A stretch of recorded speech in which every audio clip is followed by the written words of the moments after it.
That's until we remove it. And if you look at the bottom of the wall, all the water is coming through the bottom from the structure, from behind the structure.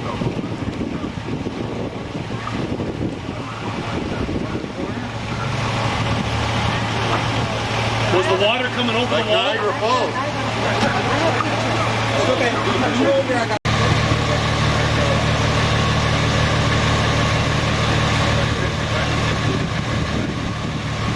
Take your time.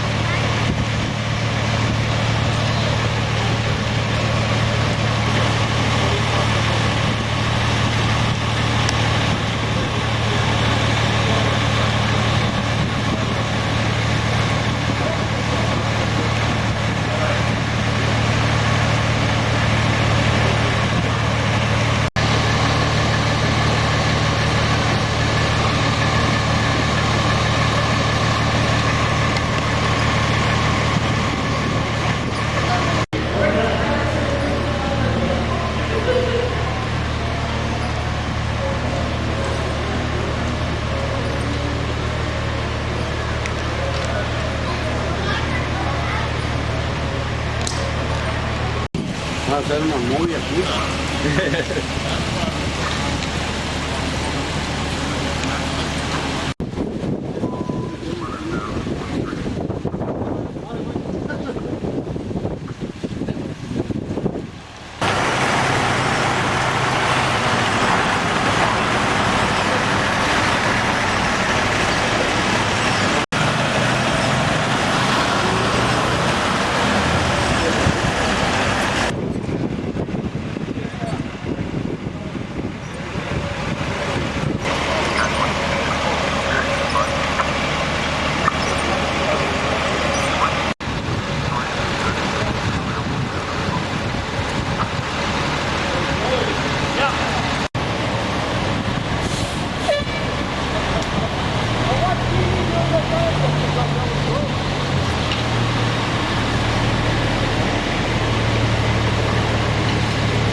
Craig Little, C-R-A-I-G-L-I-T-T-L-E, Public Information Officer, Los Angeles County Fire Department.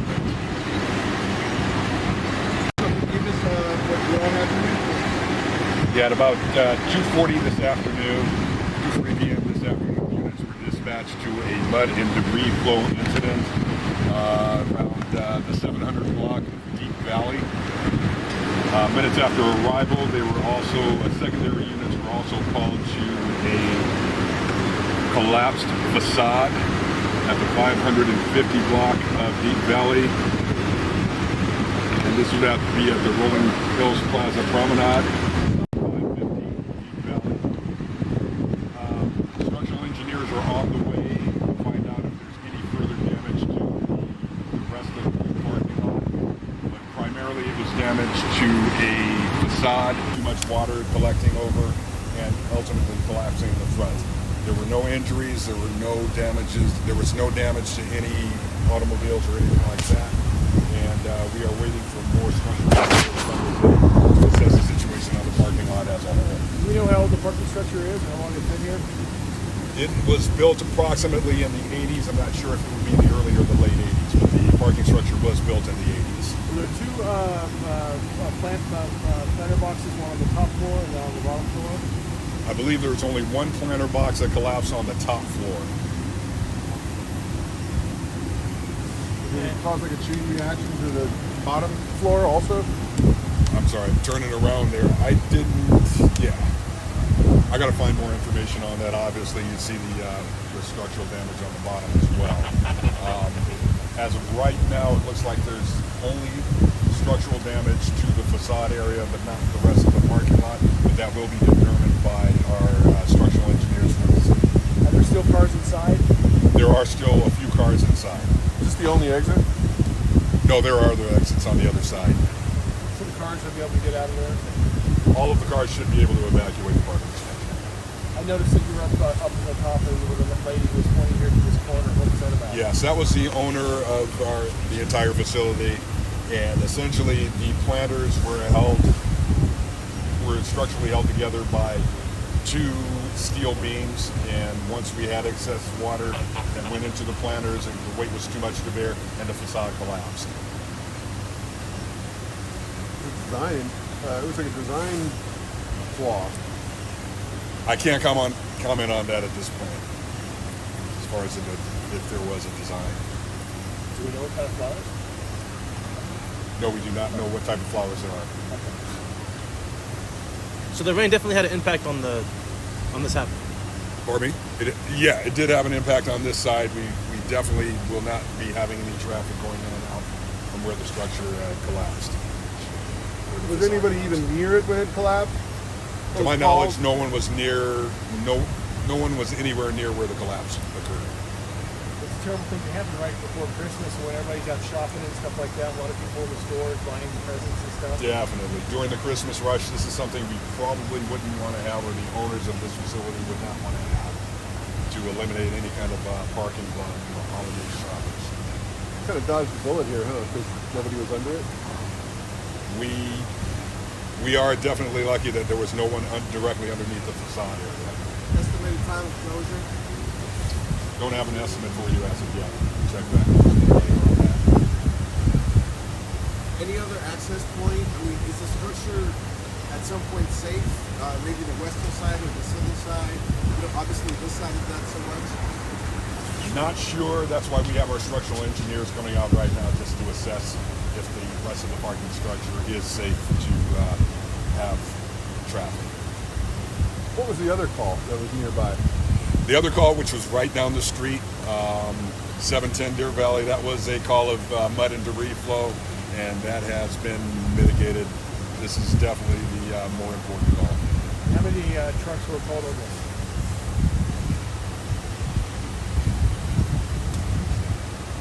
I would say there were a total of at least 5 units were called out, including a USAR team, Urban Search and Rescue team.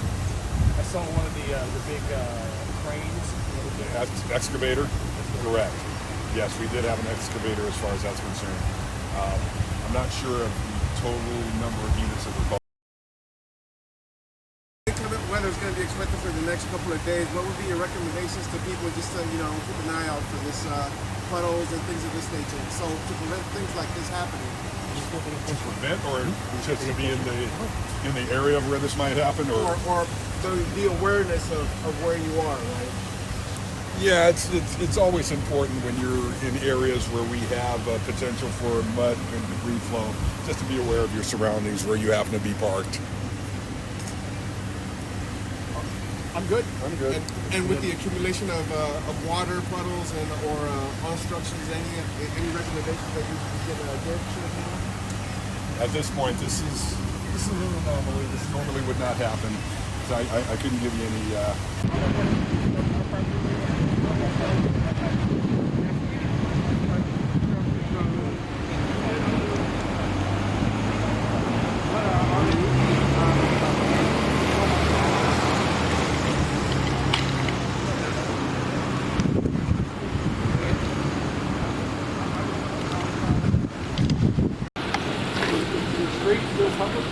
Well, we're where all the police, where all the fire trucks are. Right on the corner.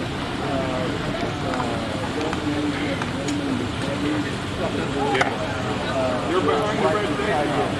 Yeah. There you go. Got your mic? Okay.